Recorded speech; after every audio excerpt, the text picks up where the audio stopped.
People of the internet, welcome back to Covetous Imp Gaming. Today, I'm going to talk about the Grim Hollow Player's Guide from Ghostfire Gaming. If you haven't done so already, please do those internet robots a favor, turn those zeros into ones, and like this video. Hit the subscribe button and the bell so your phone can yell at you when I make my next video, and leave us a comment below about the things that you would like to see in the future. Check us out on Facebook and Patreon. Those links are down below. About a year ago, I put out a video about the Grim Hollow campaign setting book, which I will link down below. Since then, Ghostfire Gaming has released their player's guide and are soon to release a monster manual for Grim Hollow as well. They consistently put out next level dark and gritty content, and this book was an amazing addition to Grim Hollow. The book gives your players a bite-sized view and introduction of the world of Etheris, a peek at some of the main locales, and also introduces new playable races that can be found in Etheris. Just want to give a little side advice for my fellow dungeon masters out there, and that is, don't limit your players' class or racial choices because you're taking away from their creativity and what they see as their character in their mind. If your world doesn't have dragons, or has few dragons, or you weren't planning on having dragonborns exist,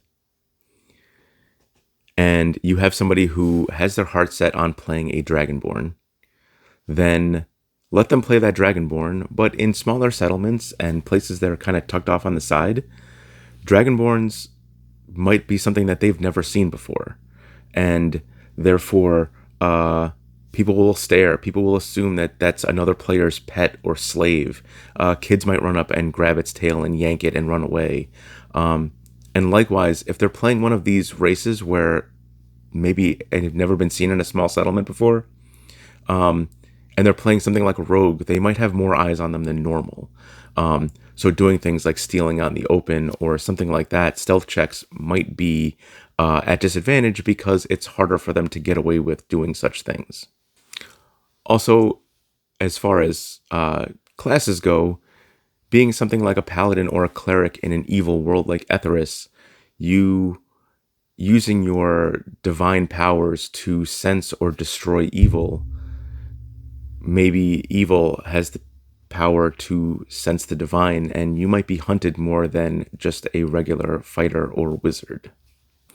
The book introduces 2 new subclasses for each of the 12 core 5e classes. Still nothing for Artificer, as it has not made it into the SRD as of yet. There's 42 new spells, the reintroduction of the extended backgrounds that level up as your character progresses, that was originally introduced in the campaign setting, and a bite-sized look at character transformations, again taken from the campaign setting book. Ghostfire Gaming has also started a monthly subscription program that introduces their campaign in Etheris. It's called Fables, and it definitely takes the idea of running a campaign and pushes these new limits, I think. It definitely fits into the dark and gritty setting. My hopes for the future are to take a lot of the rules and stuff that's introduced in these Grim Hollow books and weave them into my next Curse of Strahd run.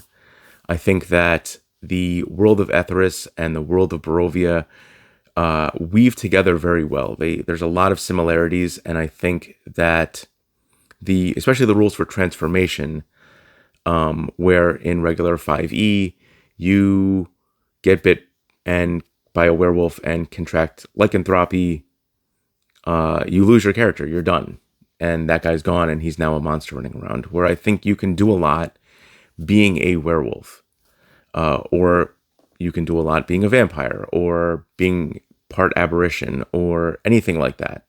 And there's places in Barovia that introduce all of those things. So I'm really looking forward to weaving these 2 worlds together. That's going to wrap it up for the Grim Hollow Player's Guide. My next video will be about the upcoming changes in 2024, or at least what I would like to see changed.